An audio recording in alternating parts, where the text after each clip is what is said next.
Okay, the time is now 5 p.m. I call this meeting of the Granbury Independent School District to order.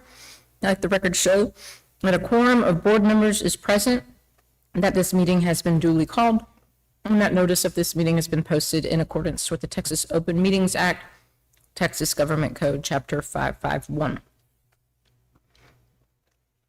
The board will now adjourn into executive session pursuant to the following sections. Personnel, to deliberate the appointment, employment, evaluation, reassignment, duties, discipline, or dismissal of a public officer or employee, Texas Government Code 551.074. Staff recommendations. Security devices or security audits, to deliberate the development or specific occasions for implementation of security personnel, devices, or a security audit, Texas Government Code 551.076. To discuss the district comprehensive safety and security audit and consultation with attorney if needed. To consult with its attorney when the board seeks advice about pending or contemplated litigation or settlement offer, or when the attorney will have an ethical duty of confidentiality under Texas Government Code Chapter 551.071. The time is now 5:02 p.m.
Convening following the executive session, we will have recess until 6 p.m. when we will reconvene into open session.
Okay, the time is now 6:01 p.m.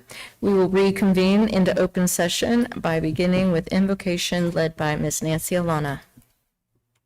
Please bow with me. Our most gracious Heavenly Father, how thankful we are that we could gather together this evening to do school business. Lord, we just thank you for the opportunities that we've had over the past few months to gather together each and every day to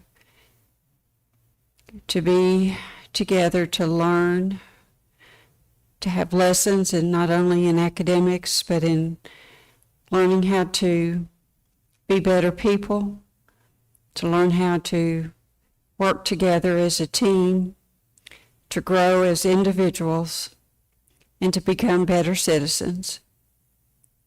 Lord, we pray that you will be with us this evening as we conduct this business of the school district. Lord, we're thankful for each and every student that we've had in our school district this year.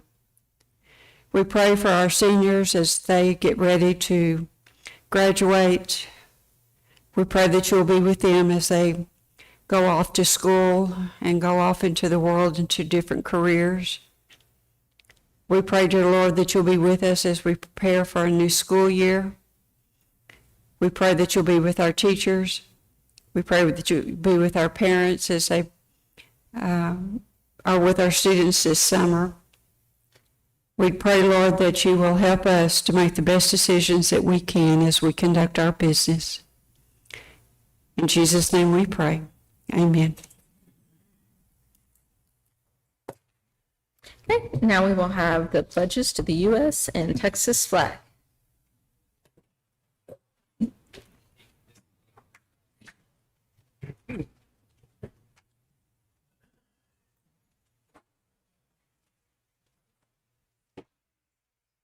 Hi, my name is Kylie Camp. I'm a STARS graduate.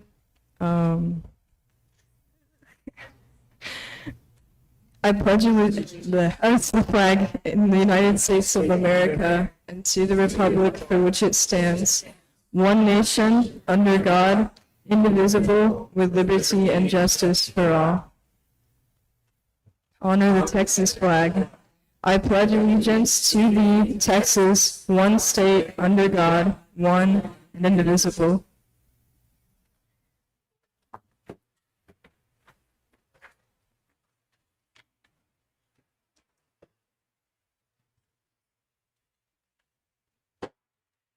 Thank you. Now we will have our STARS and PTC campus report presented by Mrs. Margaret Rodriguez, STARS principal. Is there a clicker, Brian?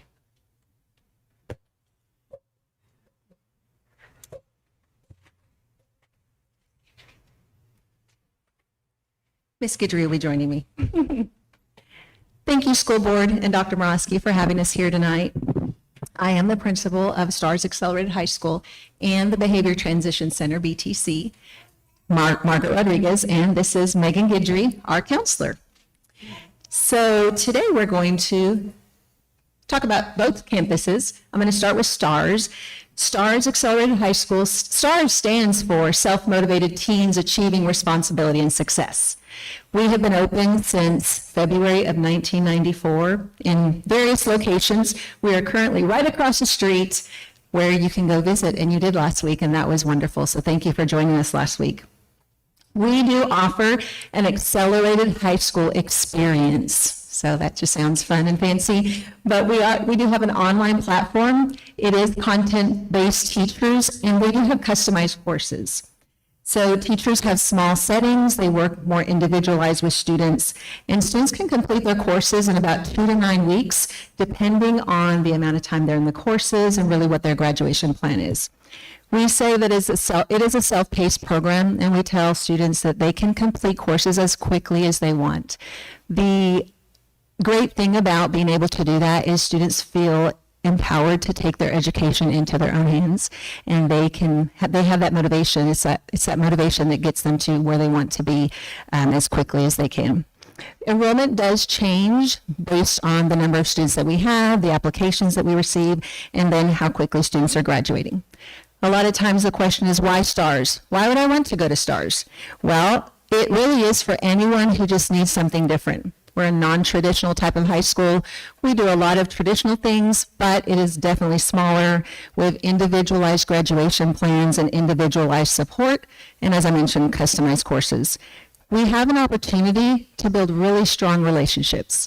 So because we are small, because we have on average about 40 students, we know every student by name, their story, what drives them, how we can help motivate them and get them to where they need to be each day. And you can accelerate and graduate faster. That really is a big motivator for many students. So here's the 3 keys to our success and just what we discuss many times on a daily basis. It's the foundational values of STARS. We have an interview before anybody is able to begin at STARS, and we agree to these 3 things. We agree that attendance is very important. You have to show up to be successful, and that's the very first thing we talk about, is being present. And choose positivity, that attitude of responsibility, the attitude of learning and respect, and taking that initiative to, again, move forward and get to your next step. And then achievement is setting the goals. We work hard.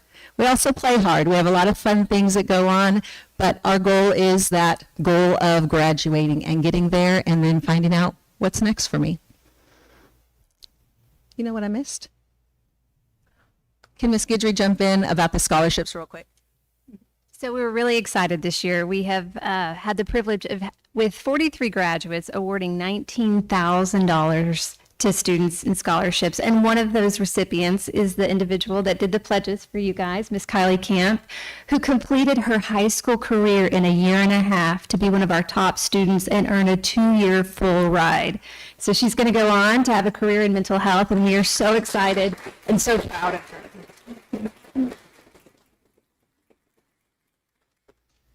Thank you. I didn't want to miss that. So moving forward, a day in the life at STARS and what it looks like in the STARS experience. From the beginning, we connect. From the beginning, we are greeting every student at the door. We're playing music. We have a question of the day where we're engaging and connecting. We're definitely getting to know students on a different level. They're very meaningful connections, and we want to make sure that students know that they're seen, that we see them, we know them, and we want to help them every single day get to their goals. In addition to that, we have incentives. So you see the pictures up there where students have Sonic drinks. Sometimes you get greeted by a donkey from Shrek. But the incentives we have are for perfect attendance. We have attendance incentives even for 9-week perfect attendance. And then we also incentivize students who are there every day, however, maybe have missed a day, but turned in a note for it. So sometimes we get sick, sometimes we miss, but with the accountability factor of I was absent and this is why, and they have no unexcused absences, so we incentivize that as well. Next is the attitude part that we've talked about. What we do here is we really want to build that attitude of coming in, working hard, building confidence in those relationships. In our building, our core value for our culture, we have capturing kids' hearts, and we have a social contract. And everybody is accountable to that, not just the students. It's not student to student only, it's students and teachers are modeling that accountability, and teachers are showing how we present ourselves each day. You can see in one of those pictures that there is a teacher in that our GISD Serve shirt. We also go serve many times. We have many opportunities, and we have teachers that are, actually creating those processes to happen. I'm talking a whole lot. My mouth can dry. So we do this through recognizing and creating, like I said, real opportunities. And we also want to empower students. And part of this is having that ability to move forward, take ownership of your high school career, and then building leaders. And that's what we want to do through that whole process each and every day, is building leaders and looking towards their future. So this achievement piece, again, whenever we start off, we interview and we look at a graduation plan. Every student is different. I might have 5 courses to finish and someone else may have 25 courses to finish. Everybody's completely different, but they have an individualized graduation plan. We look at the number of classes that they have left, and then we have a timeline. I love giving that timeline at the interview and saying, this is how much you have left, and ideally you can finish in this amount of time. And the student, it's almost like a challenge. I say you can finish in 1 year, in 2 semesters, and then they're finished in 4 months. And it's just amazing because, again, it's that motivation of, well, Ms. Rodriguez said it would take me a year to do this, and look at that, I finished faster. And so it's really neat to be able to see students have their own goals, but we as a whole have goals for students. And every small goal that we reach, every class that you finish is a course closer to graduation. So if I have 5 classes, I know I just finished 1, I have 4 to go, and just continue doing that each and every day. And we celebrate that. We celebrate with a bell ringing. We have a bell in that first picture that's there under the What You Do Matters, the students holding that small bell. Every time we hear that bell ringing down the hall, we all celebrate, because that's a big achievement. And then when a student graduates and completes all of their requirements, they ring the big bell outside. So Ms. Guidry is going to jump in next. And so really what we're talking about when we're culminating all these incremental moments, right? All the times where you finish that one class and it builds, we're really asking our students to step forward and have the kind of leadership skills so that when they step outside of our building, they're the individuals that we want to see in the world. And part of that is, while we love a diploma and we love seeing them graduate, we also want to make sure that when they leave our doors, they've got that plan. They know who they are and where they're headed. And so that's been a big part of what we're trying to cultivate now, is what's next, and do you have it ready in hand so that when tomorrow comes, you are ready, because we set you up for that. Yeah. And so with that, in an individualized way, much like we do at STARS, there are many similar aspects at BTC, which is the Behavior Transition Center. And so that is part of Chapter 37 in our Texas Education Code. And so other districts often call it your DAP, your District Alternative Education Program. And the role of that school, in many ways, like STARS, we're there to meet students where they're at. They come to us for a variety of reasons.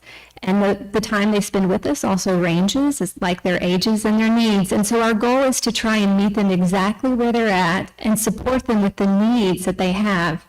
And so part of how we're able to do that is through the CKH, which is really beautiful because it dovetails with all the things that are happening on their home campus. There's a shared language and understanding, but also allows us to pour in and have that community time. So while students are with us, really supporting aspects of respect and dignity.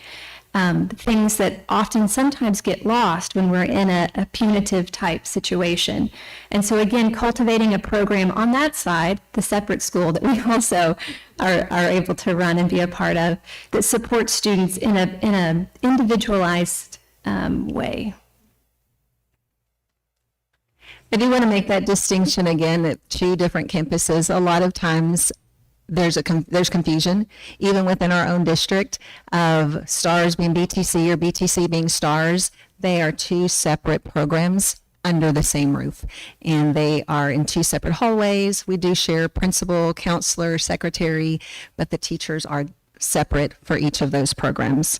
The Capturing Kids' Hearts has played a big role in what we do on our campus each day in both the STARS and the BTC side. But the cool thing about being able to implement it, even though it may look a little bit different for BTC, is that we are bridging that. So we're bridging the home campus to be able to provide that space where it's common language.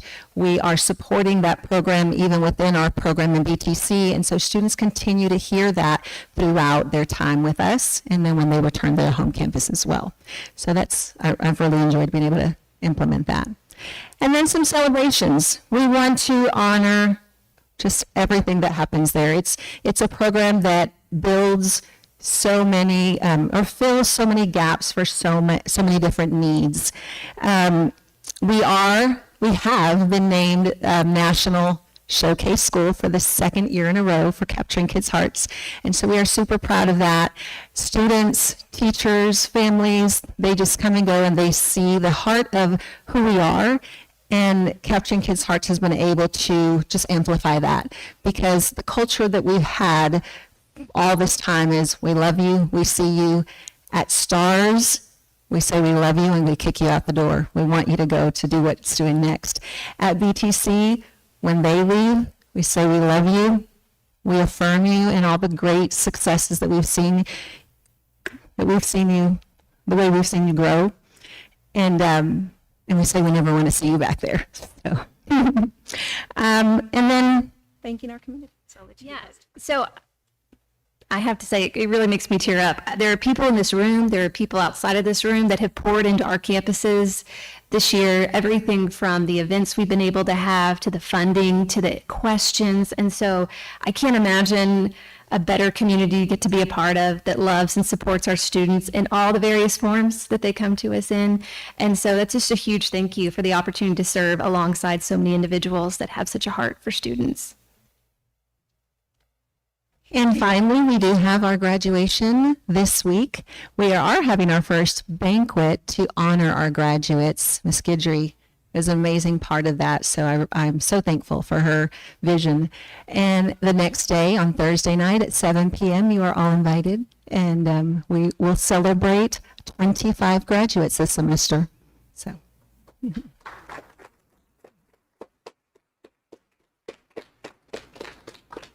Any questions? I have one, and I already told you I was going to ask you this. I think sometimes people assume with STARS, oh, we got to figure out a way to get them their diploma. But some of these kids, students, go on to do amazing things, and I was wondering if you could give us some examples of some previous graduates of STARS. Yes, they really do. And STARS is for, like I said earlier, anybody who just needs something different. And there's so many different reasons. Not everyone fits into that traditional mold. That doesn't mean I don't have goals. That doesn't mean I don't want big things. But we see so many success stories. And the cool thing we get to do, the amazing thing we get to do, is we invite previous alumni back to our graduation, and they are guest speakers. And we get to hear their story and just how far they've gone, how far they've taken their life, right? We have like Morgan Galvan Green, who's a nurse, and she still lives in our community and I think she has children still in Granbury ISD. Melissa Black and Dana Morgan, they are both educators. They currently are educators in GISD. So that's just amazing to be able to learn about that. There's many times I run into someone and they're like, I graduated from STARS. It's like, oh my goodness, what are you doing now? And so you're going to be my next guest speaker kind of thing. Joe Nish, we met him last semester and he was our guest speaker last semester. He's an entrepreneur. And I mean, a list of things that he has done in his life that have been really amazing. And Austin White, he also is in our community as well, and he is a police officer. So that's just a few of the many. We've had guest speakers who have masters in social work, and I met someone, and I can't think of the name, but who became a doctor.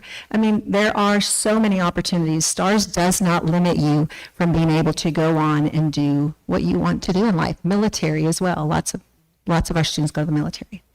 So, Thank you. thank you. Thanks for our tour this week.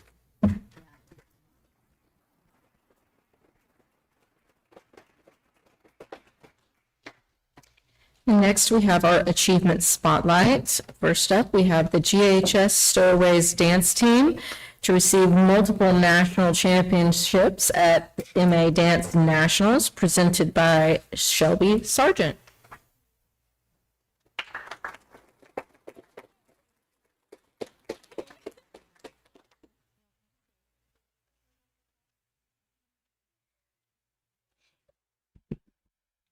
Good evening. My name is Shelby Sargent. I've had the opportunity to speak to you before. Today I would like to present, y'all can turn and look at the board now. These are 4 of my Stowaways dance officers. And I just wanted to give you a little backstory of how our opportunity to compete at nationals happens. So we do summer camps, we do football season, we do a holiday season, and we go into contest season. But in the summer, these amazing officers at the MA Dance Officer Camp in June received a bid to be able to compete at nationals for our entire team. So they have to receive a bid from numerous evaluations that they go through. They have to get scores and everything.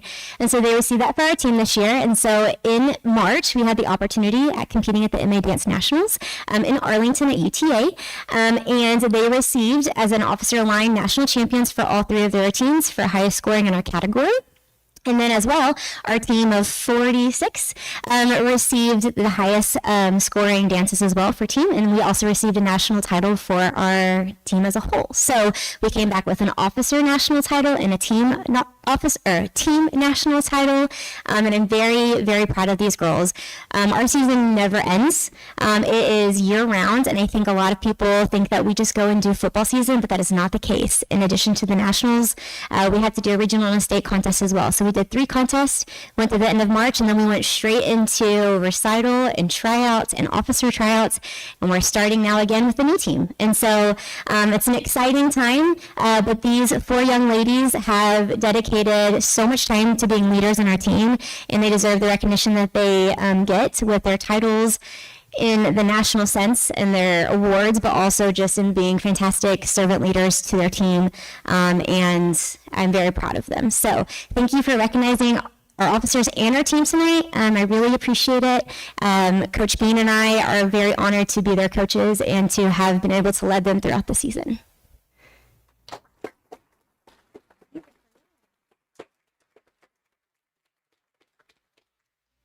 I also just want to acknowledge that Shelby is leaving us. This is her last season, so I want to give her some applause as well. She is moving on to be an assistant principal in Eastland ISD. So,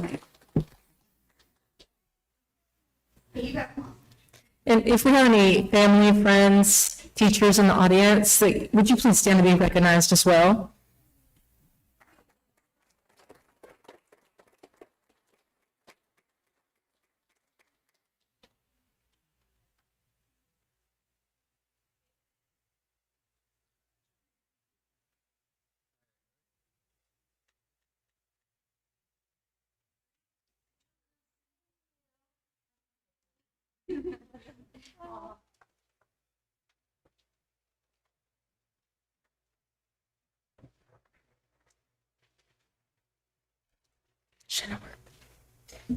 Okay, next up, we have our GHS Senior Miller Shennework. I'm sure I'm saying that wrong, but advancing to UIL State Track Meet presented by Coach Jody Brown. And I apologize if I said your last name incorrectly.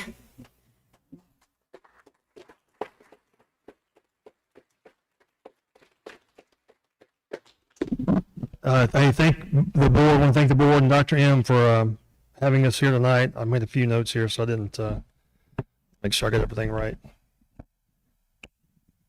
Does this thing come up? There we go. Okay, there we go. Got it right there.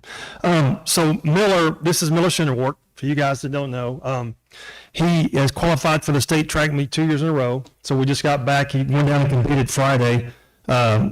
And if you know a little bit about track and field, the state track meet takes the best in the state. So there's 9 competitors in each event, and Miller was one of those. And it's a huge accomplishment just because it's a very limited.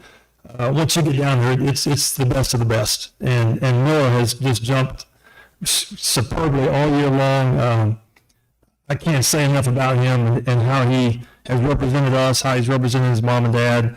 A couple things about him that you probably don't know. He's a 4-sport athlete, which is extremely difficult to do at the 5A level. Okay, and we really try to get our athletes to be multi-sport athletes, and he's one of the ones that just really takes that on. He played football, he played basketball, track and field, he played golf. I think at one time, Miller, maybe your freshman or sophomore, did you play baseball too?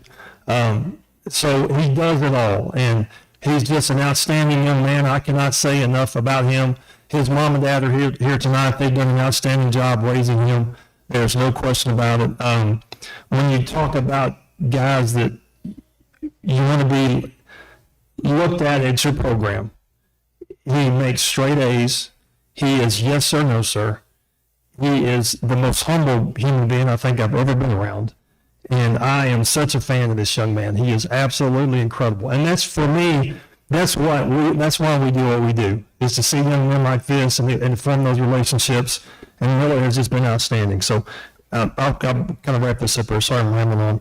He was a 4-time district champion in the high jump, a 4-time area champion in the high jump, a 2-time bronze medalist at the regional track meet, and then a 2-time state qualifier with a personal record of 6 foot 9 inches.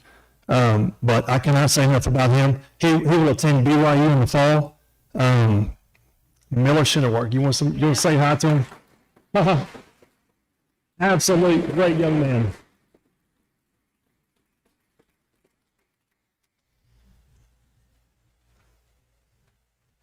And if we have any family, friends, teachers in the audience, would you also please stand and be recognized?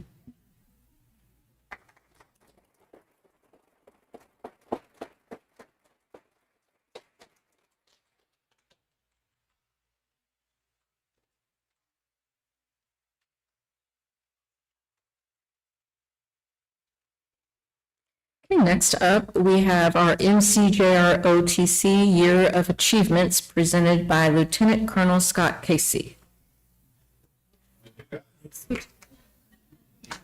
Hey, good evening. Actually, First Sergeant Jose Guerra, I got thrown by the wolves by Scott Casey over there. So, first time addressing all of y'all. It's my first year here with the program. I just retired in July, and people were asking me, why would you want to go be around high school students all the time? But I couldn't ask for a better job, better community to come into, and these cadets are absolutely phenomenal. So, going over all the stuff throughout the year. I'll start with academics. So Mackenzie Scott right here in the front was actually our academics captain this year. We had 2 teams qualify for the round 2, which we hadn't done in a while. It's very, very hard to get 1 team into the second round, let alone 2. And we narrowly missed taking a team to nationals. So a little bit about the academics. They only take 8 total teams to nationals. Our region only qualifies 1. So out of the 16 teams, we had 2. So we were battling against 14 other teams, and unfortunately, we just missed making it to nationals. The other 2 regions get more bids. One gets a 4, and the other region gets 3. For some reason, we only get 1. I'm still trying to figure that out. Then we have Fiona Doss and Eli Hull. They are our PT team and Raider team co-captains, with Fiona Doss being our main captain. Our physical fitness team did a great job this year. Our highlighting achievement was we went to WT White and won first place for the 4th year in a row. So that was her big thing, was like, hey, I've won this since I was a freshman. I want to make sure that we win it again. So we went, actually when I showed up, they didn't know who I was. Obviously they were looking for First Sergeant Rositas. And when they realized I was from Granbury, they literally told me, oh, all your trophies are over there on the table. And I was like, what are you talking about? Well, you guys are going to win. And sure enough, we took the whole thing. So it was great. So they made it super easy. Raider was a little bit tougher this year. It was our first year doing it. It's like our PT team ramped up by 1,000%. But these kids, many of these kids up here, these cadets up here are on our Raider team, and they fought hard. To give you a little bit of an idea, they show up and run 3 miles right out the gate.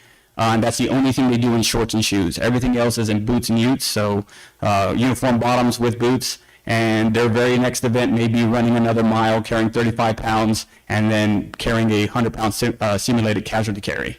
They're carrying 50-pound water jugs. They're carrying 30-pound ammo cans, lifting a 250-pound log. Doing all of this as a team together. So extremely proud of them and all their achievements in that. Wyatt Seitz here was our team captain for both robotics and Cyber Patriot.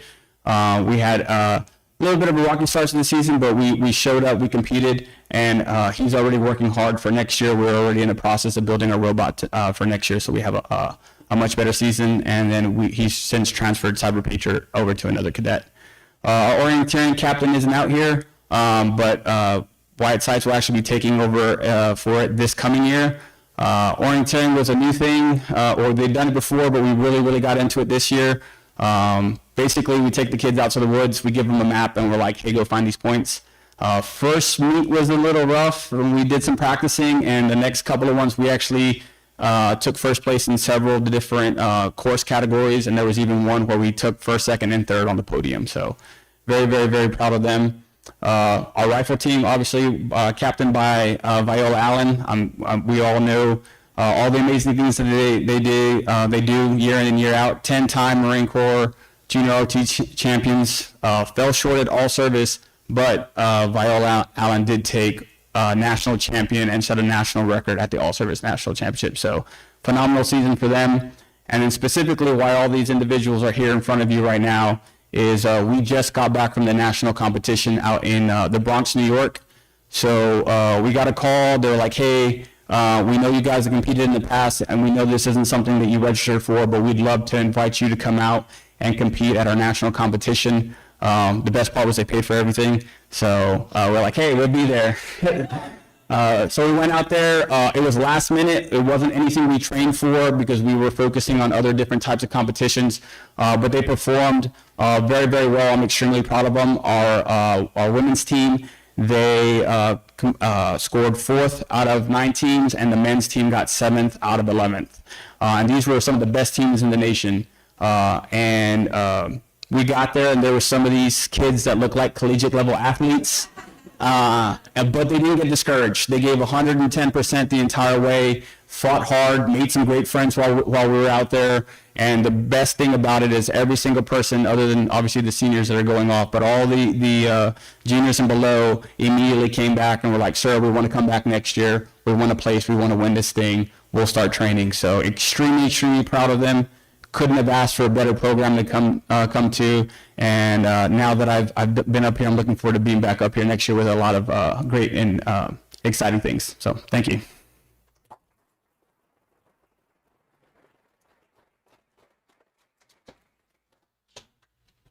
And if we have any family, friends, teachers in the audience, would you also please stand to be recognized?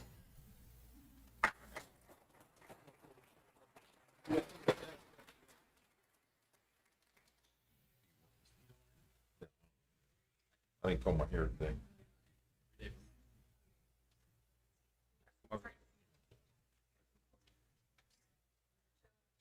Your paper.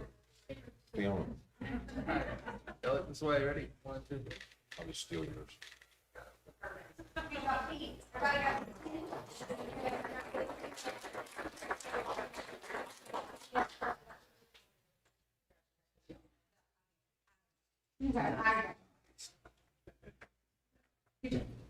Okay, next up, we have our Schottenkirk Senior of the Month, Riley Breeden.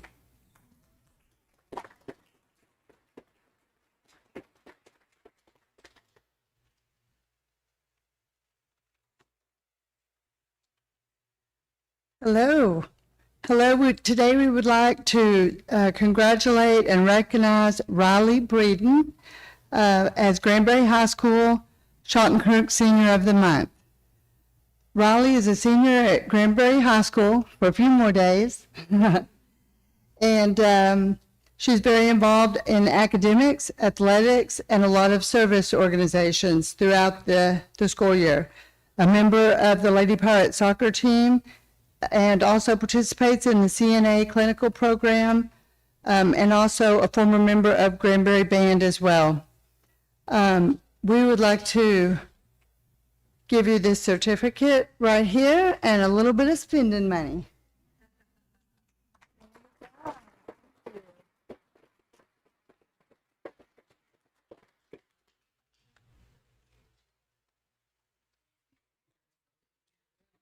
And if we have any family, friends, teachers in the audience, please stand and be recognized as well.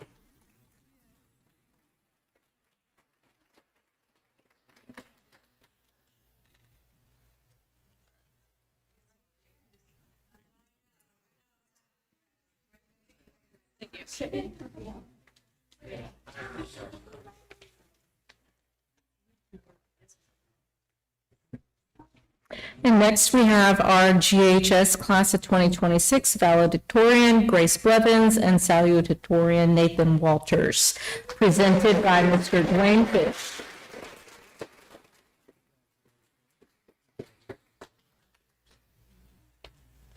You can stand on the other side. It's okay. Face the people. Start facing the board, and then we'll turn. I just met with these two this morning because we're going over graduation speeches and all that kind of fun stuff, making sure that we're ready to go for Friday night, praying for good weather. But I got to tell you, one of the things, and it isn't just, this school year, learning a little bit about these two as we've gone along, knowing that they are leading their class in academics.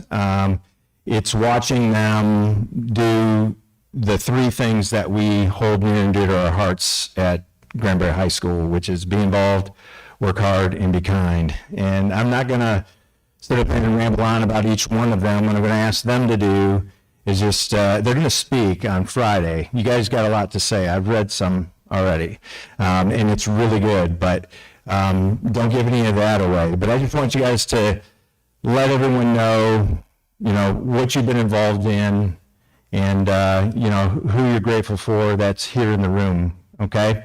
So go ahead and one at a time, come on up. Nathan, why don't you go first? Hi, I'm Nathan. I'm your salutatorian of the GHS class of 2026. In my high school career, I've been involved in a lot of different things with a lot of different wide-ranging, skills that require it. I've been in the band for all 4 years. This past year I was a drum major. I've been in basketball for all 4 years, and then I did track my freshman and sophomore year. And I'm the vice president of NHS, and I was on the UIL math team this past year. And in the fall, I'll be attending the University of Texas to study mathematics.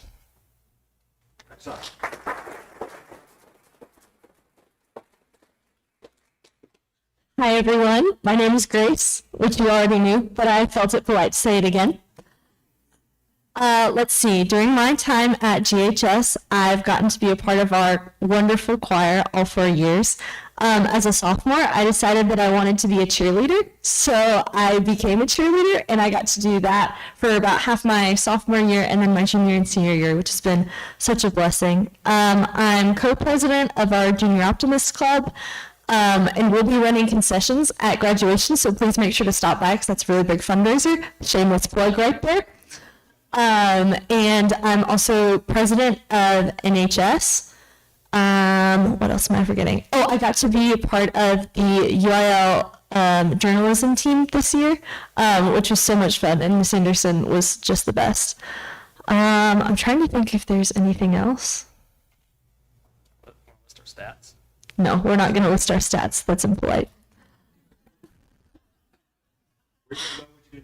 Oh, yeah. I will also be attending the University of Texas at Austin to study molecular and cellular biology.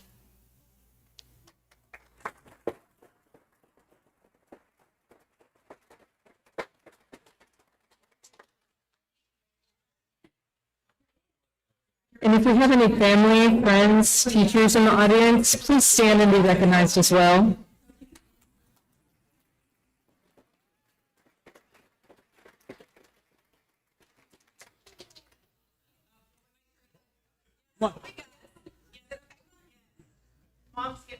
Okay, it's on prerogative.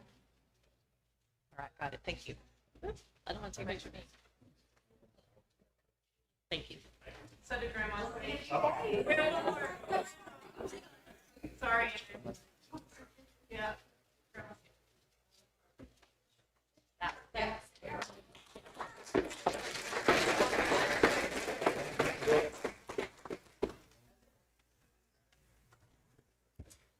That's a good one.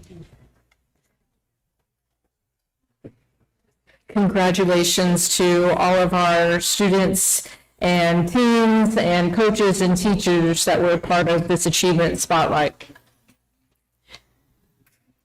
And next up, we have our community donations presented by Mr. Stuart Neal. All right, we want to thank our community for your generosity. And first, we have a donation from J. Dawson Realty, Two Sisters Real Estate Group, Melissa Acosta and Christy Mano to the Nettie Backus Campus Activity Fund to support students, the amount of $1,133. We have a donation from GFC National Ad Fund, Golden Chick, to the Oak Woods Campus Activity Fund in support of the campus, the amount of $316.80. A donation from the Campus PTO to the Oak Woods Campus Activity Fund for the Kinder Zoo Field Trip, the Pins Field Trip, the Synergy Field Trip, the Work Hard, Play Hard Field Trip, and various other field trips in the amount of $6,480.30. A donation from the Granbury Arts Alliance to the AMS Campus Fund for refreshments, awards, and supplies for the Campus Art Show, the amount of $250.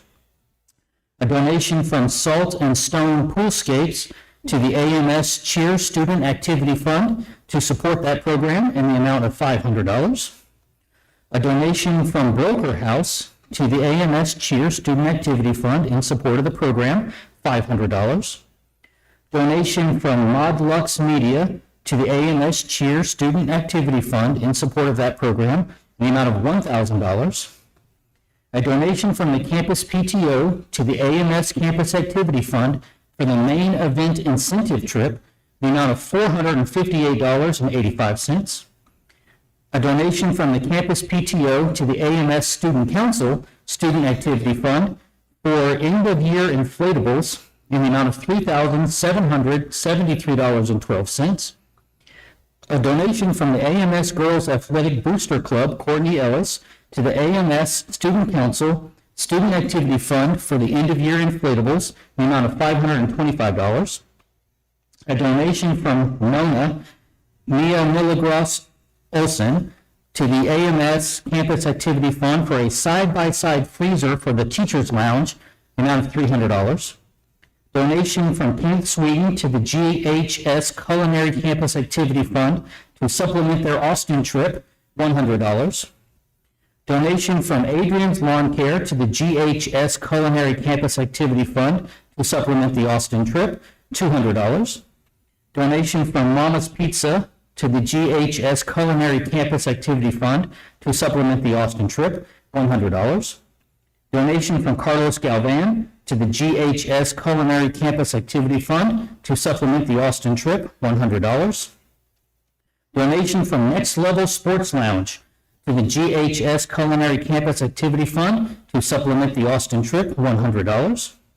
Donation from the Sutherland family to the GHS Culinary Campus Activity Fund to supplement their Austin trip, $100. Donation from Tofo Promotions to the GHS Culinary Campus Activity Fund to supplement the Austin trip, $100. Donation from Granbury Baptist to the GHS Culinary Campus Activity Fund to supplement the Austin trip, $100. Donation from Susie and Eric Korth to the GHS Culinary Campus Activity Fund to supplement the Austin trip, $300. Donation from Texas Cowboy Symposium, Homer Robertson, to the GHS Barbecue Student Activity Fund to support their program, $2,500. Donation from Young and Rubican to the GHS Junior Optimist Club Student Activity Fund for end-of-year awards, $6,500. Donation from the Granbury Optimist Club to the GHS Junior Optimist Club Student Activity Fund and to support their program, $400. donation from the Elizabeth Crockett Chapter NSDAR to the GHS NCJROTC Student Activity Fund in support of their program, $2,500. Donation from the Pirate Track Booster Club to the Track Campus Activity Fund to supplement travel, $1,000. Donation from the Granbury Lions Club to the Special Education Campus Activity Fund to help fund nurse vision screening expenses, $300. And finally, donation from the Granbury Optimist Club to the GISD Children's Charity Fund for GHS lunches, $121.80, for a total donations from our community of $29,758.87. Thank you very much.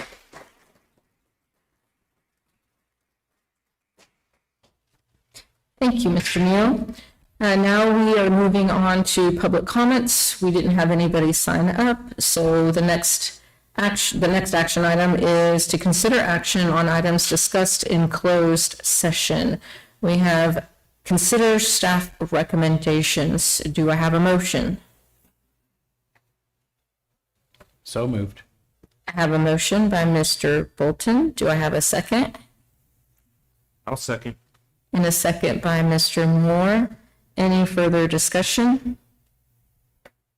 Okay, all in favor, raise your hand. Let the record show that is 7 in favor, 0 against. The motion passes. Next, we have the superintendent's report presented by Dr. Courtney Morosky. Yes, thank you, Madam President. A couple of announcements and then a couple of celebrations. Number one, we'll start with some announcements for those of you left in the room. By the time we get to my stuff, half the people have left, so I'll try not to take that too personally. But the first thing to start with is that our community awards for our student scholars, our seniors, happened this week, and I always like to announce when I can how many students were awarded our scholarships and how much money they earned. So a total, I think, of 132 students were awarded, 132 seniors were awarded scholarships, and local money that went to those seniors was $355,460. Sorry, I said that wrong. Let's say it again. $355,460 total to those 132 students. So it's a pretty amazing show of support from our community. So I'd like to announce that. Also, another announcement, we have 3 of our students that are participating today in the state UIL. In fact, they may have already participated. I'm not sure if anybody knows any results. Anybody hear anything? Okay, so we're excited to hear how they did. That's a big showing for Granbury. Usually 1 is about how many we send, so we're excited that 3 have traveled down there today. I know 1 was a senior, but I think the other 2 are juniors, so we're excited that we're building up our program there. And then just as always, we have 2 graduations at this time of year. Thursday, we have our STARS graduation at 7 o'clock, and Friday, we have our regular traditional Granbury High School graduation at 8 o'clock. If you haven't been to either one, you're welcome to come. We're excited for both of them. We are watching the weather. Those of you that are wondering, we will keep you updated, but we plan, after watching, we think we're going to be just fine, but we'll make sure and keep you updated about any changes that will happen. Some recognitions tonight. This group doesn't get enough recognition, but I want to start with recognizing Stacy Brown, Carly Wilmuth, Denisa Mendel, and Leah Archer. So if you guys want to walk up here to the front while I'm talking about you, I'd love it. So tonight we want to thank you and recognize you for the countless hours that you pour into planning, implementing, and supporting teachers during the first year of our new math curriculum implementation of Bluebonnet. Their leadership and dedication have not gone unnoticed. We have heard praises from our teachers, from the Educational Service Center, Region 11, and even from the Texas Education Agency, including the Commissioner, during the visit to Granbury ISD. We're incredibly grateful for the impact that they continue to make for our students and staff every day. So it's not often that people get visited by the Commissioner. In fact, everybody's talking about it. So really it is, these are the women behind all the work that went into that. And so we're incredibly grateful. And the board needs to know that you guys are the behind the magic. And so I have a special token for you guys, okay?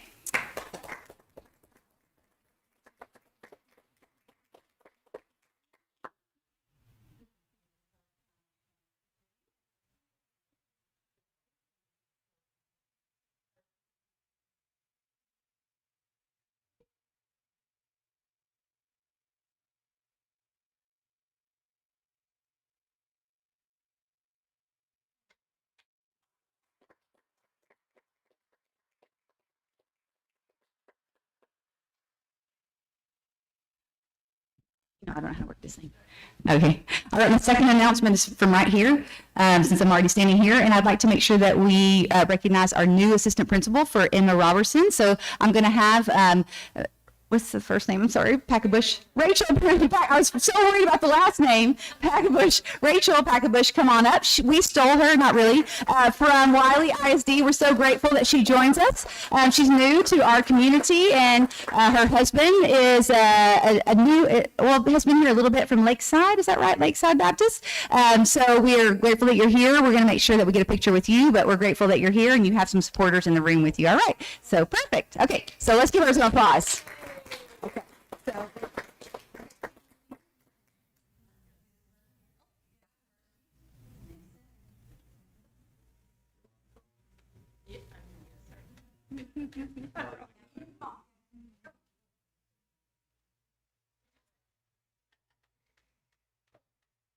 Right, then husband, everybody.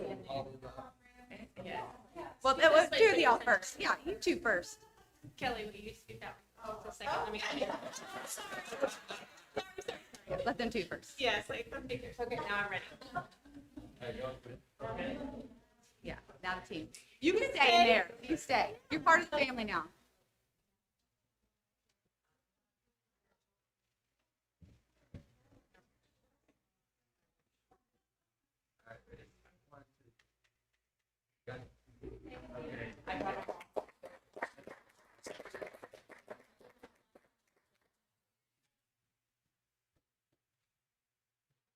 Okay, my last announcement is that at this time of year, we're often asked, as leaders of the district, as a school board, how close are you when you're thinking about decisions to what actually is happening? When you have to make rain delays or you have to think about graduation, how close are you to really being involved with graduation? So I want to remind you that these people are really involved in graduation, so we have a little video for you to watch.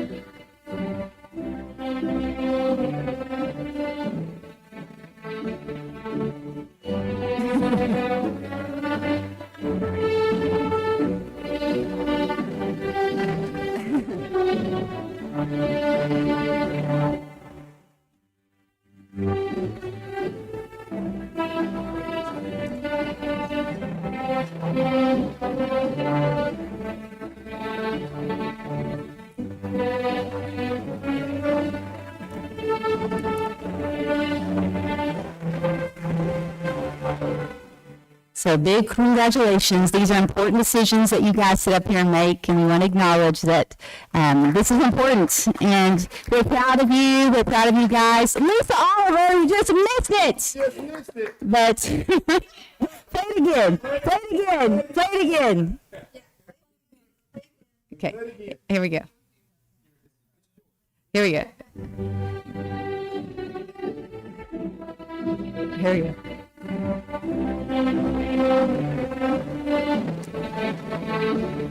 I know.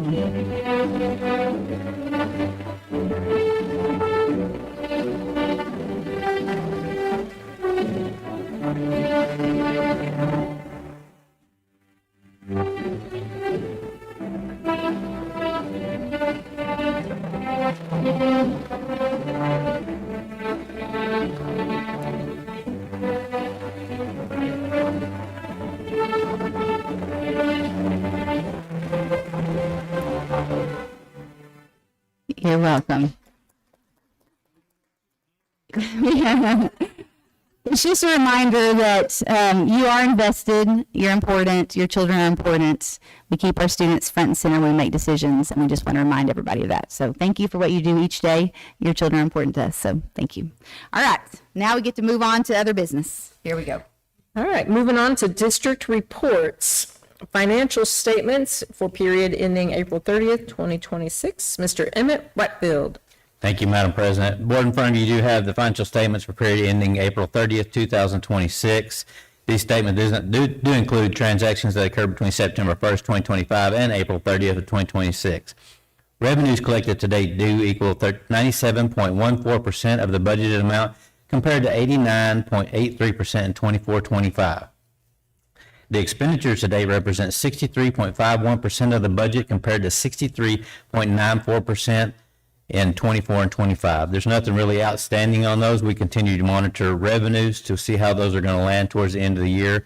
You can see on there that our investment income does exceed our budget, but that's just because we're just doing really well in our investments at this point. And that's your financial statements. I'll answer any questions if you have any. Okay, moving on to the cash flow and investment report for period ending April 30th, 2026. Mr. Emmett Whitefield. Thank you, Madam President. Board, in front of you, you do have the cash flow and investment report for April 30th, 2026. You can see that the interest earned in April was $359,893.78. This time last year in April, we had earned $298,457.23. And for a total this year, we have $2,267,741.95, and last year at this time we had $1,691,777.72. Next, we have our budget update. Mr. Emmett Whitefield. Madam President. Board, for May, the campus and department budgets have been entered and they've been verified in Skyward, and they are within their allocated amounts. All the manual budget entry has been entered and it's verified as well.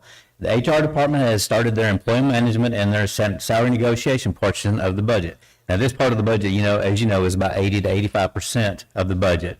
They have been asked to calculate 3 or 4 different scenarios, and they're working on those in salary negotiations at this point. I know they've completed those because I've got those today, and we've built those budgets, and I'll start comparing those in the next couple of days to get those out for the cabinet. All those scenarios will be combined with the proposed budget. They'll be presented to the executive cabinet and to the superintendent. We'll compare all of those and bring the best budget forward to the board to present to y'all. The executive cabinet will present to the superintendent, and she will make the final decision of what we do bring forward to you. She gets the final say of what we bring to y'all, and then y'all get the final say of what we adopt. We are still budgeting a revenue on a 0 student growth, and having said that, we will probably have recapture of about $3.8 million. And that's your budget update from May. Thank you. All right, next is categorical spending report. Mr. Emmett Whitefield. Thank you, Madam President. There are 2 categorical spends that we're reporting to you. These are single expenditures that were between $50,000 and $100,000. We bring those to you because they were purchased through approved purchasing technique that you have approved prior already. The first one is CDW Government, and the cooperative is through Sourcewell. It was our wireless access points that we're replacing, and I believe we're working on the middle schools at this point. That is a $59,130.65 purchase. The second purchase on there is the Flipping Group, and that is a local contract that we have. And it is the service agreement for capturing kids' hearts, and it's $51,295 for the month of April. Okay, thank you, Mr. Whitefield. Moving on to the consent agenda. Does anybody have anything they would like to pull from the consent agenda before we take a vote? I do, Madam President. I'd ask we pull item 12C, which is the Hood CAD contract, and item 12F, which are the El Tesoro and Camp Cruces contracts. Okay, so I will take a motion to approve the consent agenda, not including items C and F. So this would just be for 12A, B, D, E, G, H, and I. Do I have a motion? So moved. Okay, I have a motion by Mr. Bolton. Do I have a second? Second. And then a second by Mr. Neal. Any further discussion? 1 second of discussion. I just want to talk about item I there is, I think, is an example of appreciative inquiry. I like that I've had several conversations with Dr. Morosky about talking to those people who are closest to the task. And that includes teachers. I think teachers know what works best in their classrooms, not just for teachers, but also for students. And so I think that's way better than Austin telling us what to do. And there's a lot of bureaucracy between Austin and Granbury. Yeah, 100%. I appreciate that we're going straight to the source and talking to the people closest to the task. Thank you, Mr. Bolton. Any other comments or discussion? Okay, all in favor to approve items 12A, B, D, E, G, H, and I on the consent agenda, raise your hand. Okay, let the record show the motion passes 7 in favor, 0 against.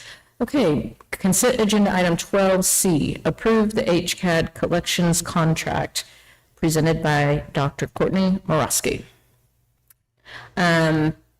First, for procedural purposes, I entertain a motion and then we have a discussion. So I will entertain a motion for item 12C.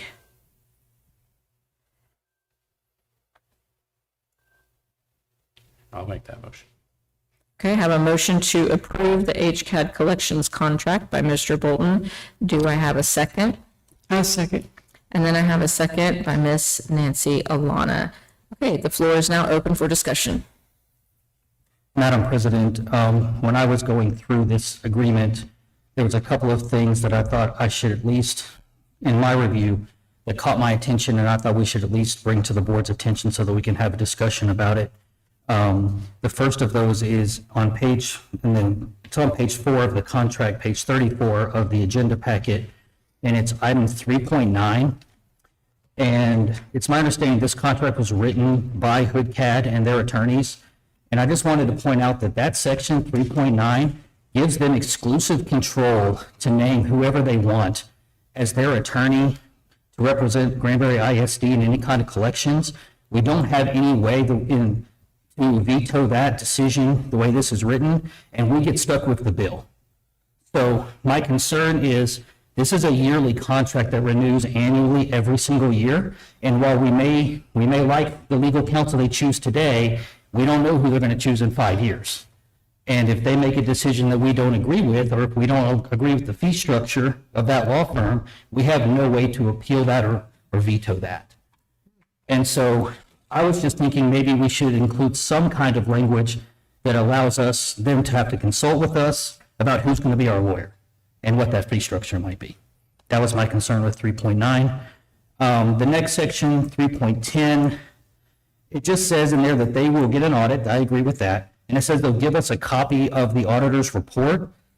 I would like that to say, if possible, a copy of the complete auditor's report. That way there's no ambiguity and they don't try to give us an opinion letter or a summary of findings and claim that that's the report and that we end up having a fight with them about that. Because again, this is an annual contract they're not going to be renewing.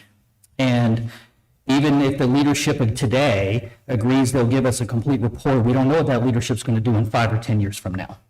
But if we put that word complete in the sentence that says shall furnish a complete copy of the auditor's report, then, or even a copy of the complete auditor's report, it could read like that, there's no ambiguity there. And so I just thought that.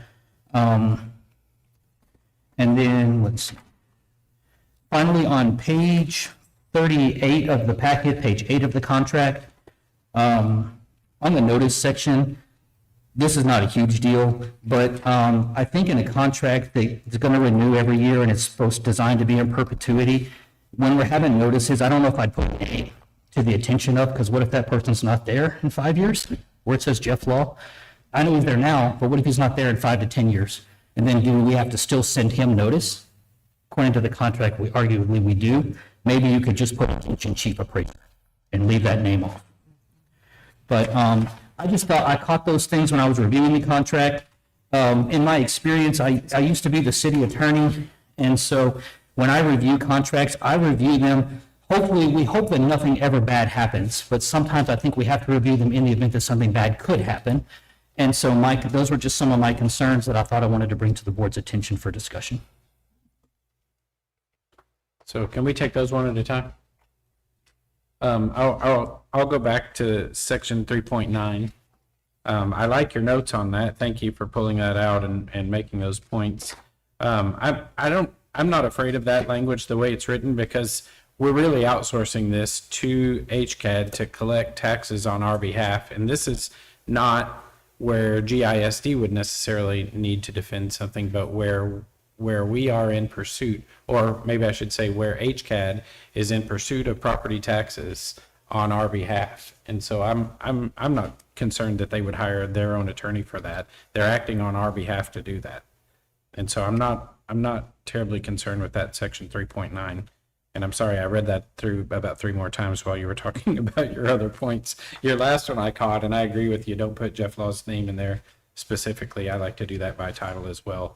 So I think that's just good practice. What was your middle one? The middle one was 3.10, the audit, to shall furnish a copy of the complete auditor's report. Yeah, I appreciate that too. So I like that one.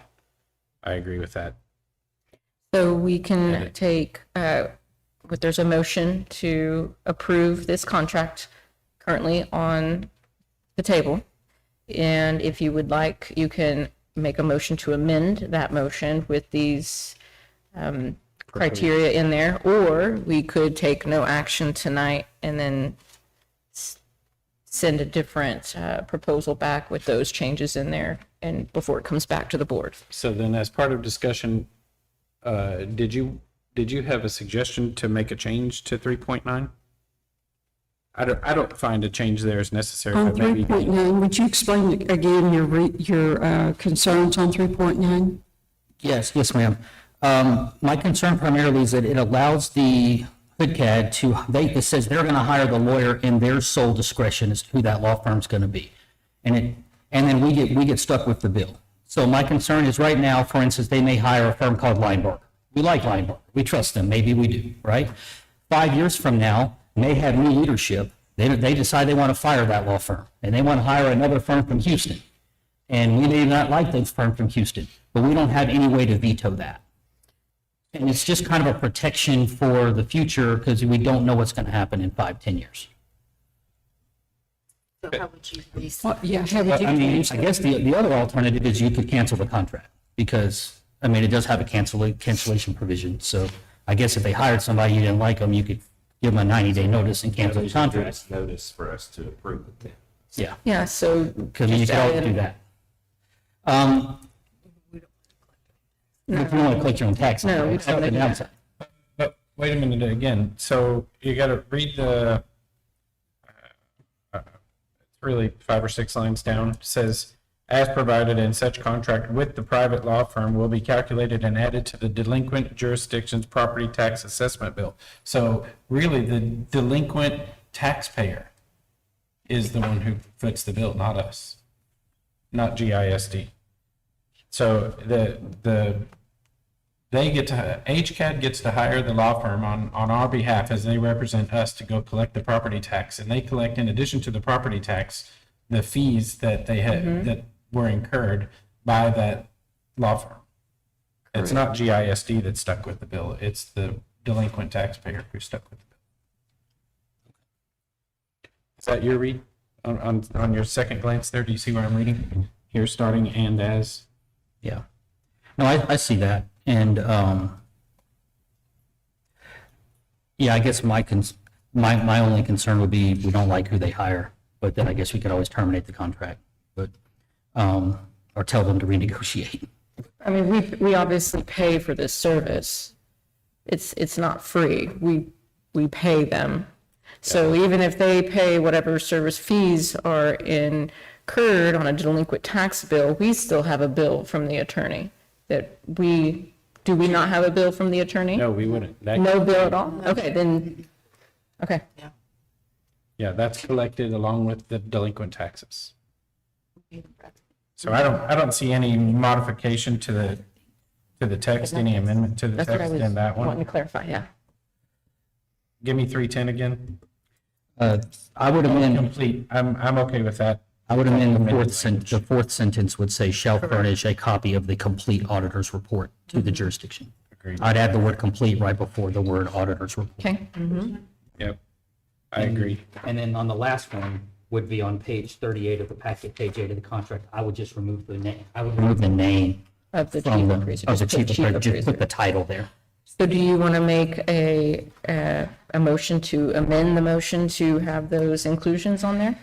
I will make a motion that we amend the motion to approve the contract with the added language on section 3.10 of the fourth sentence shall read, shall furnish a copy of the complete auditor's report to the jurisdiction, and that the notice provision on page 8 of the contract shall required us to provide notice to the chief appraiser, removing the name of the individual. I have a motion to amend the motion with those inclusions that Mr. Neal just stated. Do I have a second? All right, I have a second to the amendment of the motion.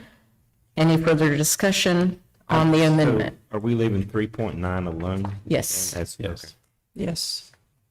And I do have another item of discussion that goes along with that amendment, is Okay. that we can't make that decision unilaterally. So it's with the provision that HCAT also agrees to those changes. Correct. They would have to agree. That's right. So I think that needs to be said.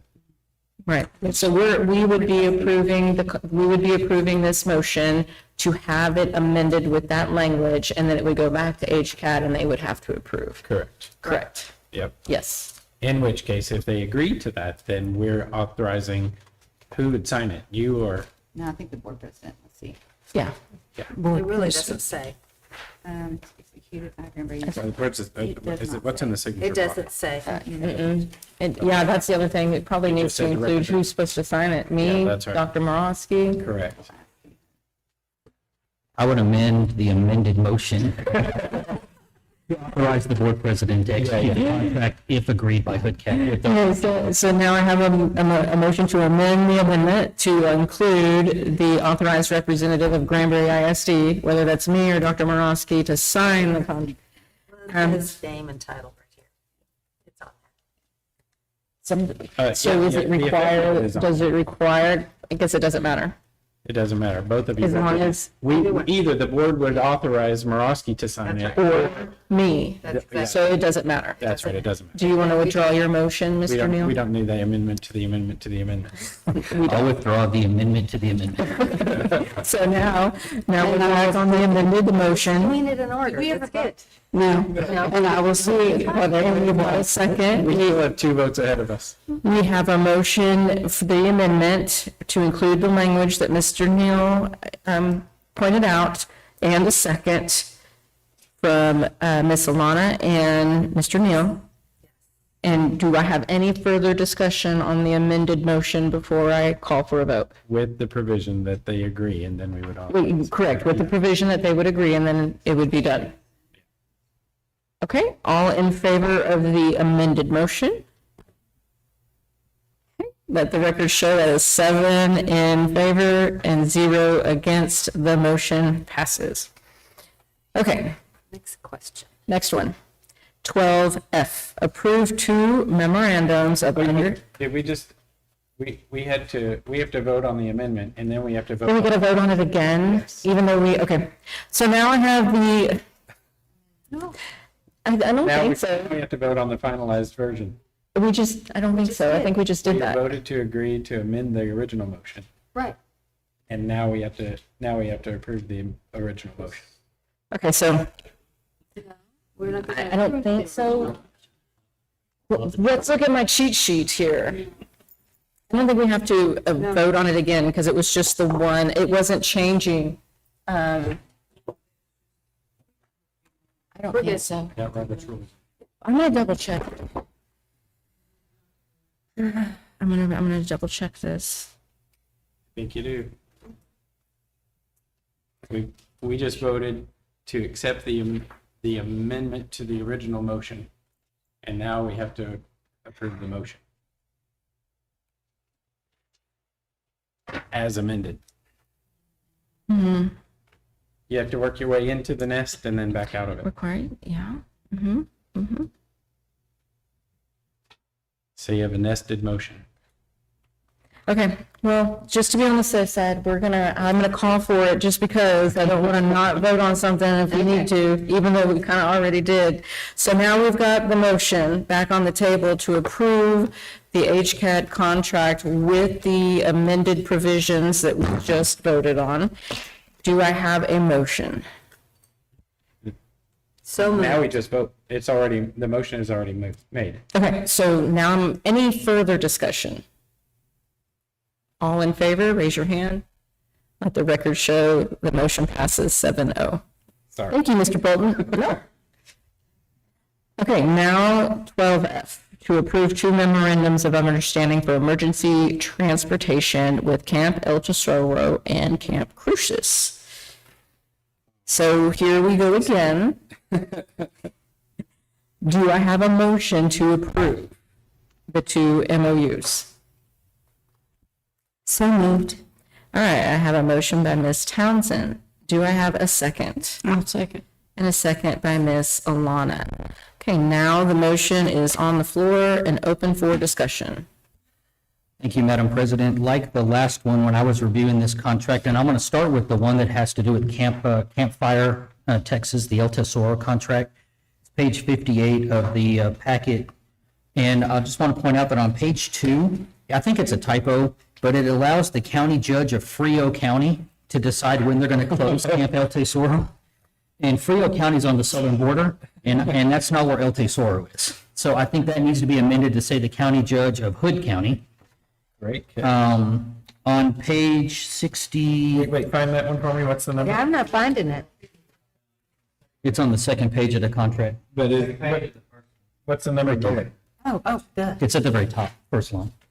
Oh, I see. Thank you. The very top, first line. Yeah. For everybody, it's the very first line of page 2. That's page 60 in your book. Page 60 in the book, it said the very first line on page 2, right up here at the very top. Oh, I Says lied. Judge of Frio County. That's 59. My bad. Yeah, page 59. Good catch. Next, if you turn over 2 pages to page 61, same issue I brought up in the last contract. It has specific names in there for the parties, and this is the contract that's going to be extending renews annually in perpetuity, perhaps. So I would just take the names out. If you turn to the next page, 63, it talks about how the Camp El Tesoro is going to provide insurance, but it doesn't say anything about them listing Granbury ISD as an additional insured. And I didn't know if that's something we wanted to do, because otherwise we can't make a claim on their insurance if we get sued. So, We didn't have the appropriate people in the room because I didn't know this was going to be pulled to discuss. So that's one of the things that we talk about, the consent agenda, having the right people in the room. If we want to add it to discussion, it's really helpful. Okay. It is helpful so that I can have either attorney in here that developed it or the people that were part of the discussion. So unfortunately, I don't have either one of those people in here. that's okay. I'm just pointing it out. And then my last change on this one be, if you turn to the next page in section 9, dispute resolution, part number 2, it says that we have to go to mediation in Frio County, southern border. Well, it says Hood or Frio. So the one thing I would point out, and our bar association here is really small. The change I would make here would be to add Tarrant County to that. Because I don't know that we have anybody in Hood County that's a certified mediator in Hood County that's an attorney that can handle that kind of mediation. So I would substitute Frio County for Tarrant County. That way we have the ability to go to Fort Worth. I wonder why Frio is in there. I mean, because that was clearly intentional. If it's in there twice. Is that? Do we know what's in there? Okay, I don't either. But so Frio County's Pearsall, and it's down in the southern border. Yeah. And it doesn't sound like that's their home base. I mean, when you look at the preamble, they describe themselves as being located. Oh no, that's us at 217 North Jones. This is nonprofit 2700 Meacham in Fort Worth. Right. So it's not like that's their home territory. Yeah. So I don't know how Frio got in there unless they had an agreement with some other school district somehow. And it just was leftover And language. it's just an artifact from a Yeah. previous, or maybe they borrowed it from another, Yes. camp. What we'll do is we will definitely have both of those, were developed at the same time. We will pull these and we will not, we will definitely relook at these. It is embarrassing, to be honest with you. And so we'll make sure that we come better prepared next time. I think we were trying to be good neighbors. I know that camps are under a lot of stress to get some emergency plans in place before summer. So we were trying to be good neighbors, and make sure that we were being helpful, that we'll be better prepared next time, so I apologize in advance. Yes, we do apologize. These are in draft form, and these were to be modified. The motion tonight on here is for you to give Dr. Morowski the right to sign these after our legal makes all the appropriate adjustments on them. Oh, that's fine with me. We can still discuss that. Yeah, and I want to be clear to the community, I'm not saying these are bad agreements. I like the idea, I like the concept. I just don't want to have to mediate in Pearsall if that's what they choose to do. And I don't want to limit us to Hood County if all the mediators are in Fort Worth. That's really all. I agree, That's my big- and I don't want us to do that either, so I appreciate you reading through this and making sure that we are doing the right thing. So once again, we will make sure that we're clear on this and be good neighbors, but also make sure the district is prepared for this correctly. So thank you so much for that. Yeah, on what page does that start? 57 was right? 57. And to be clear, on the other contract, my only concerns were the names in the notice provisions, and then the mediation is limited to Hood County, and I would just add Tarrant County to that, so that we can go to full. All right, so right now there's a motion on the table to, well, we just have discussion. Right now we have a motion on the table to approve this contract. We can rescind the motion and then move to.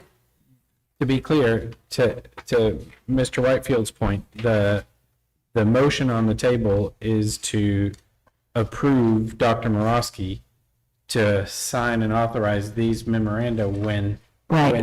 The actual recommendation on this memo for this particular item explains it here, but it says to be signed and executed by the superintendent of schools upon legal approval. So we're kind of in the process right now. That's right. So it wouldn't be signed until we had it. We have been in the process, but because we were trying to get this through because of the timing.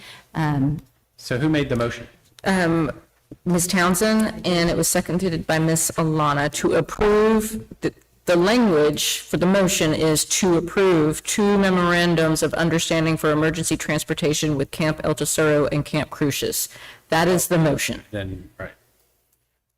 So you can move to rescind your motion, and we can change that language to just approve Dr. Morowski to sign the MOUs once the legal stuff has been worked through, or we can just table it for the next meeting. It's not my motion to rescind. It's Ms. Alana, or Ms. Townsend. Fine. Our next meeting is June 8th, and I think with all the questions, I think we can slow it down till the next. Are we good with that? Mm-hmm. Okay. Yeah, I don't feel comfortable speeding it through right now with all the questions. Okay, then I rescind my motion. Okay, so now I will entertain a motion to table this agenda item for the next meeting. So moved. All right, so I have a motion by Mr. Bolton and a second by Dr. Lawrence to table this agenda item until the next board meeting. Yes. Any further discussion about this? It's the motion to table. We're tabling it so it'll be on the next board meeting. The table? That's right. No, that's a postponement. No, postponement is within the same meeting. A table is to go to the next meeting. That's correct. It's right here. Here. We're all gonna know this before the end of this meeting. I've heard it otherwise, that's too. Yeah, postponing is to delay it till a later time within the same setting, and Correct. a tabling is to delay it to a future meeting. Correct.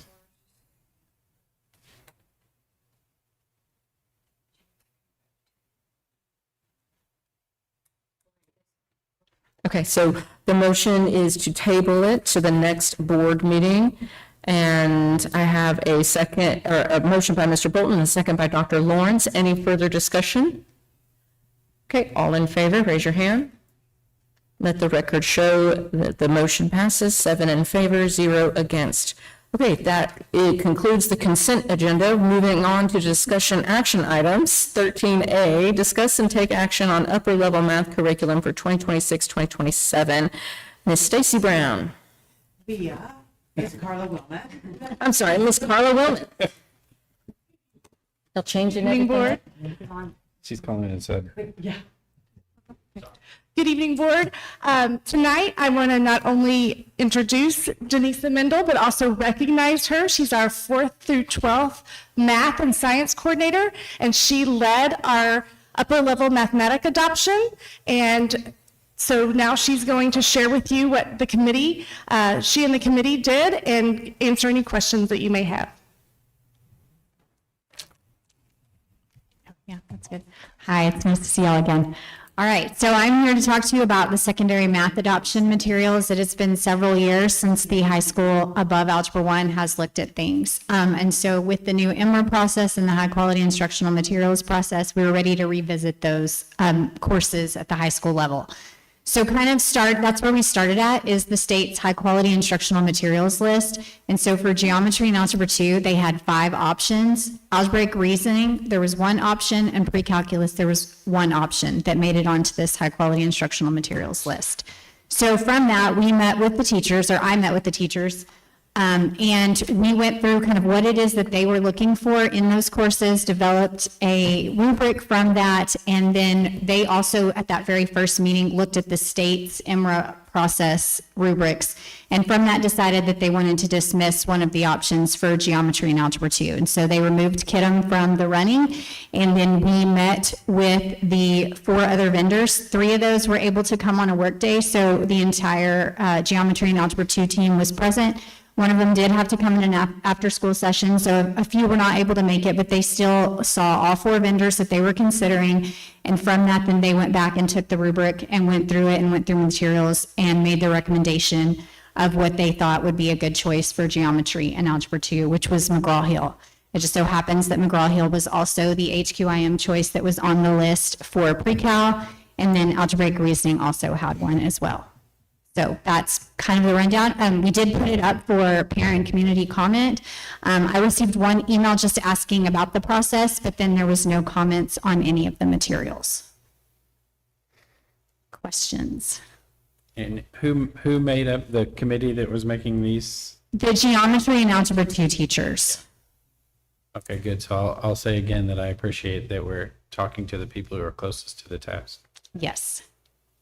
Please explain HQIM. High quality instructional materials. So a couple of years ago, the state started this new process, and they have a rubric and a process that they go through that's very, very extensive. There's a large public comments time period through that, and then it goes before the State Board of Education, and it gets either put onto the commissioner's high quality instructional materials list as approved, or it can be rejected as well. And we currently use Bluebonnet in K through Algebra 1, and then this is for everything past that. Yes, ma'am.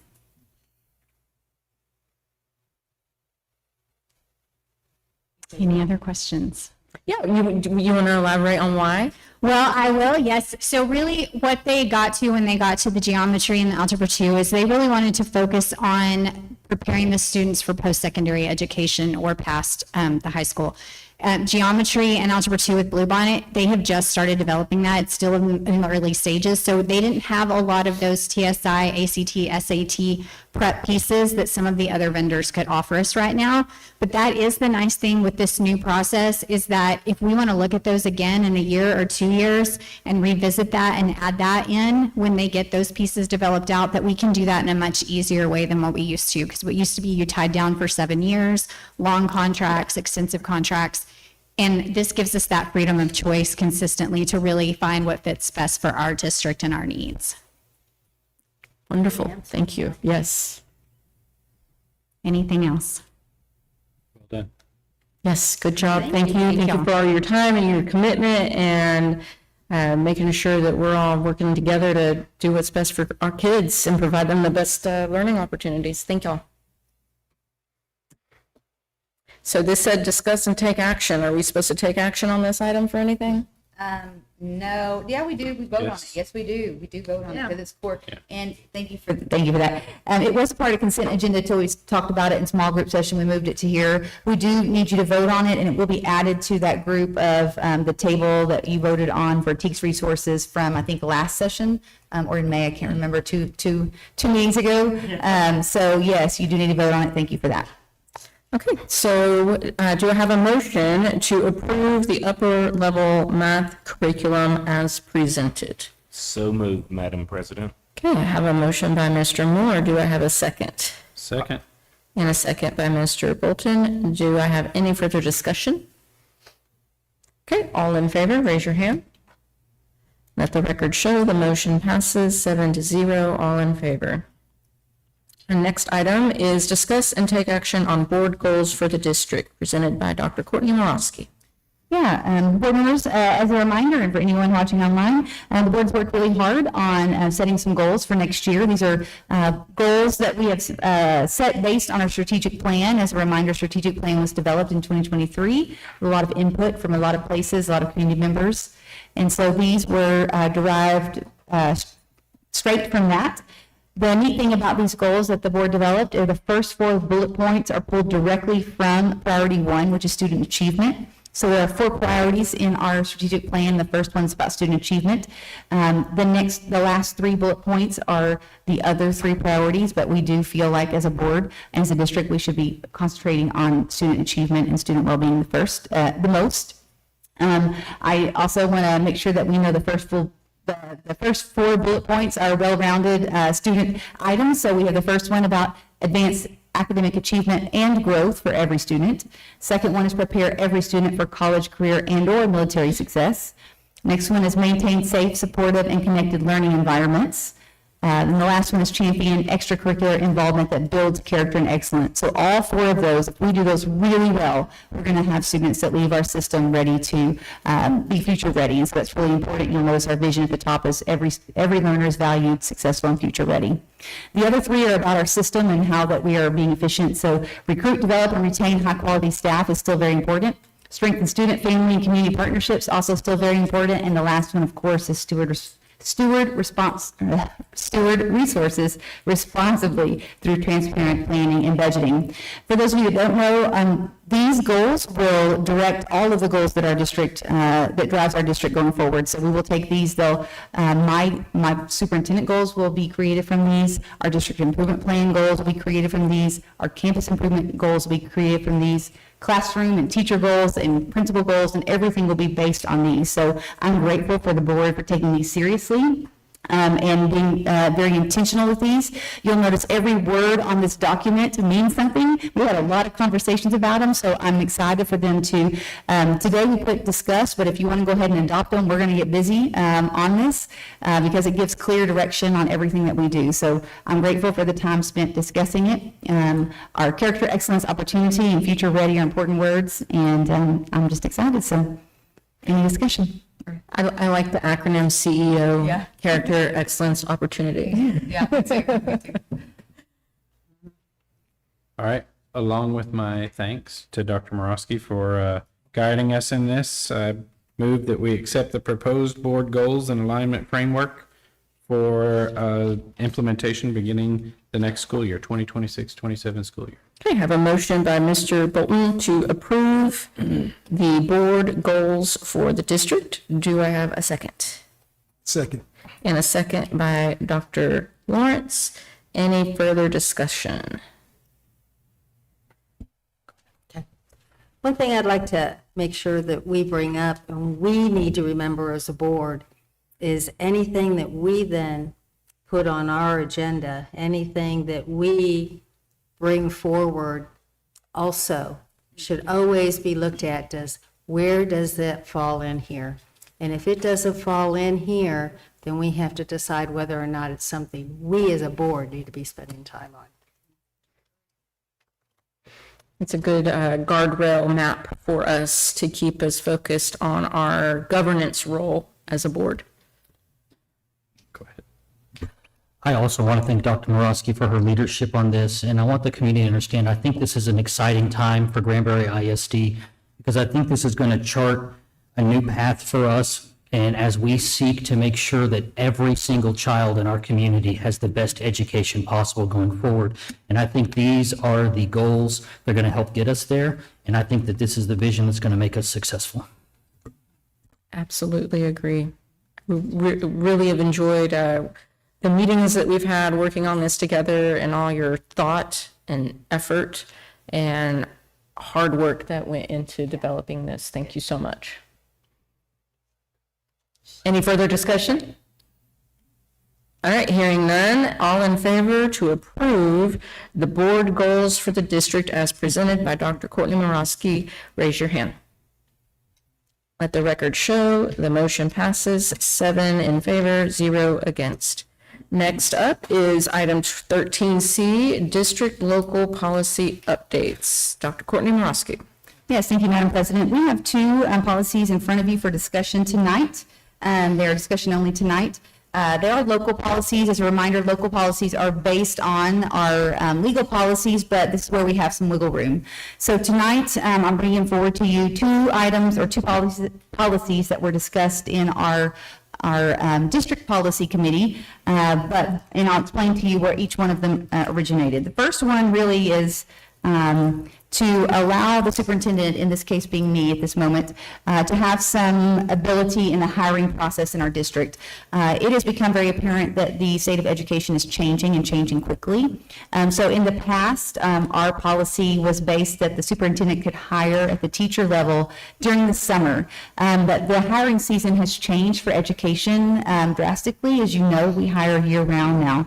And so when you look at districts like Aledo, the superintendent has the hiring power to hire. And I used the example with the board during a conversation that if a district like Weatherford has their meeting, and they did last week, if somebody was going to be hired, was waiting to see which board had their meeting first, and the Weatherford had their board meeting on May 11th, which they did, then we could very well lose a quality candidate just based on when board meetings fall. So we based this policy off of the Aledo model, and I'm asking you to review this month and look at it, but this does give the ability for the superintendent to hire, but to update the board just like we do every month where we go into closed session and we discuss all of the hires. So please consider this month, and we can discuss it again if we need to in closed session. So that is DC local, and you can see that is the red and blue line, your favorite version. I put that in there for some of you who love that. Yes, I'm looking at you. Perfect. Okay. All right. And then the next one for you to consider is the DEC local. And this was really came up in our policy committee as well. This was designed to match a practice that's going on. Many times we have come together as a policy committee and said, oh man, that's not what we do. We do this. And this is one of those things that has happened. So we have in our policy that you may not take any more than 3 consecutive days off with supervisor approval, and so that's not what happens everywhere in every department. So remember, if it's policy, that means that it happens everywhere. This is the code that we follow, but we know that we have some employees that work on campuses, some employees that work year-round, some that work in different departments, and so in a lot of cases, people that work year-round do take 5 days in a row with supervisor approval. So what we've done is designed this local policy to reflect really what we do. It's still, it says 5 consecutive work days, but they have to follow our administrative regulations, which really define how that gets approved. So it talks about making sure that we are not not hindering education. We can still operate the district. We have enough substitutes. Those things are in there. So I hope that you will look over this policy and be ready next month to vote on this. As a reminder, we try to slow these things down when we can so that you have time to consider that. So those are my two recommended policy changes that we'll vote. These will be in the consent agenda next month for you to vote on, unless you have any questions about that. So these two items, these two policy updates are discussion only. Yep. Yeah. And it's really to align policy with what's currently the practice. Well, the second one is the first one very much would be a change. And the first one is, although June 1, we do have some authority to hire because that's what's in our local policy right now. We would like that to be year round. And so that would be a change. Yes. Okay. Appreciate that. Thank you. It seems to make sense for you, in order for you to be able to do your job and for the district to keep moving forward, that just because of the reality that we live in, we need our policy to align with what actually happens. And be leader to those So can I just ask a clarification question? I'll make sure I understand. The first one, you're just asking for the authority to make a hiring decision in your office without having to come back to the board for that to bless it. Is that right? Well, So if a quality candidate, so if a Right. quality candidate was to walk in and they're interviewing here in Weatherford and Cleburne, and you want to hire them, you want the authority to hire them right now before they go to Cleburne. Yes. and to be clear, you already have that authority. We, No, No. no. just not during that time. Only June 1 through September 15th or something. Right. But Yes. it's authority that you already have. It's the timing. We're giving her that authority throughout the Yeah. year, Yeah, right. not just during a certain time frame of Yes. the year. Yes, with contractual employees. So there's a couple of changes, so I do encourage you to look. So, yes, the timing, but also just the contract. So right now, we hire hourly employees right now, all hourly employees. We do not bring those to the board. So this would include everyone that has a contract as well. So it is not only timing, but it's all contract employees as well. So it would be Everybody. It would be the hiring of employees, and so I would notify the board, and it is in here that the superintendent shall inform the board of any persons offered a term contract under this authority. So it would look and feel the same to you guys. I would bring it to you in the same way, but we wouldn't be waiting for you to vote on it. So you wouldn't come out and vote on it. It would be the difference. And when you think about it, you're the only employee we have. Yeah. We've given you the job Right.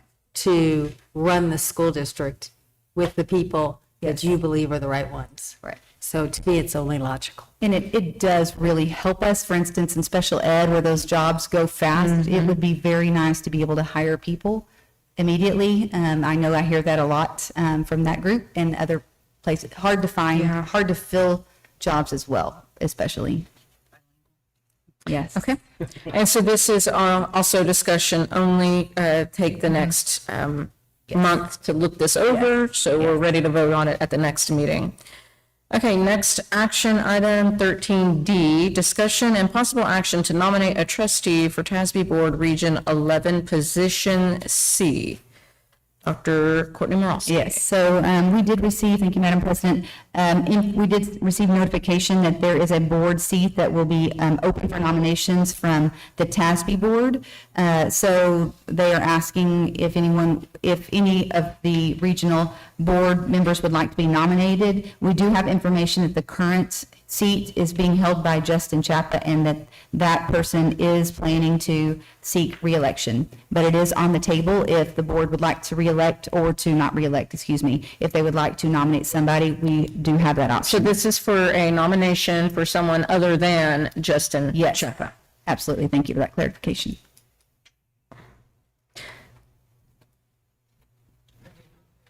Does anybody?